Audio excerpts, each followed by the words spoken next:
This one right here is a doozy.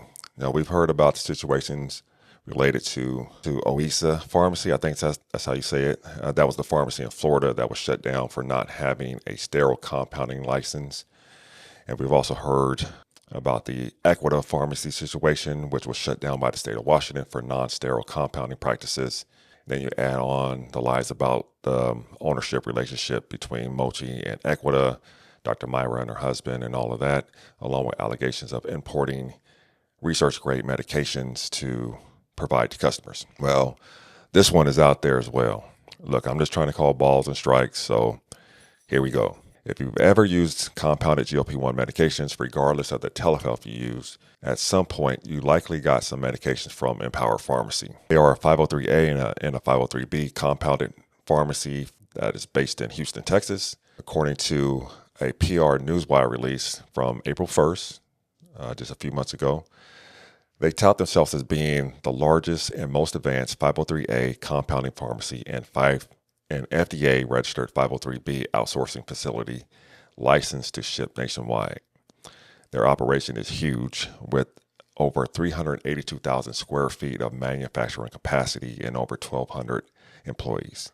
Endpoint News did an investigative report on Empower after the recent revelations and uncovered some allegations from former employees to go along with the very substandard FDA inspection reports. The FDA issued 2 warning letters to Empower in April, in which investigators noted that they found serious deficiencies in the practices of Empower along with their facilities, and noted that they make drugs under insanitary conditions. It was also stated that investigators noted serious deficiencies in your practices for producing drug products intended or expected to be sterile, which put patients at risk.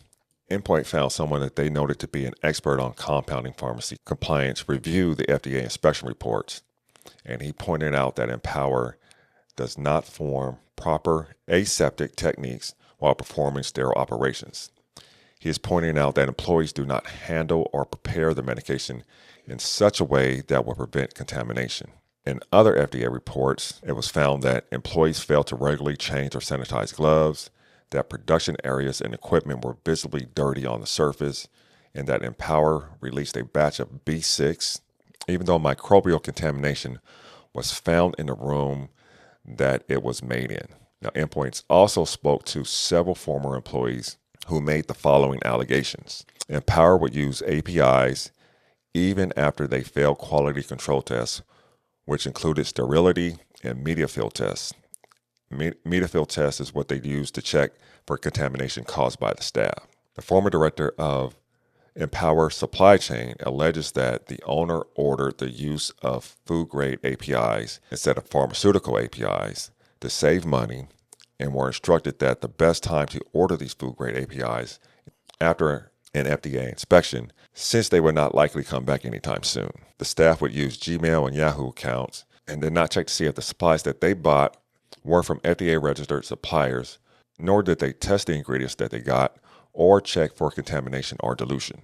Also, they would make false reports to the FDA regarding where they sourced their ingredients from. This would also include where they sourced their tirzepatide from. A third employee, who was the former general counsel of Empower, stated in a legal filing against the company that Empower was illegally producing impure GLP-1s and distributing them to thousands of customers.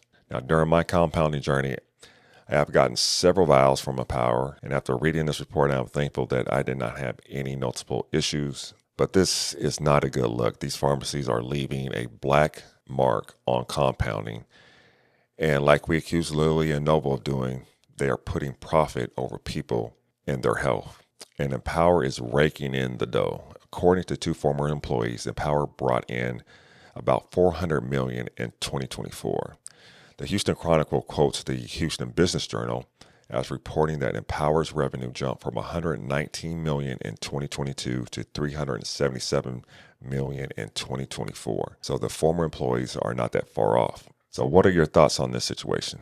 Let me know in the comments.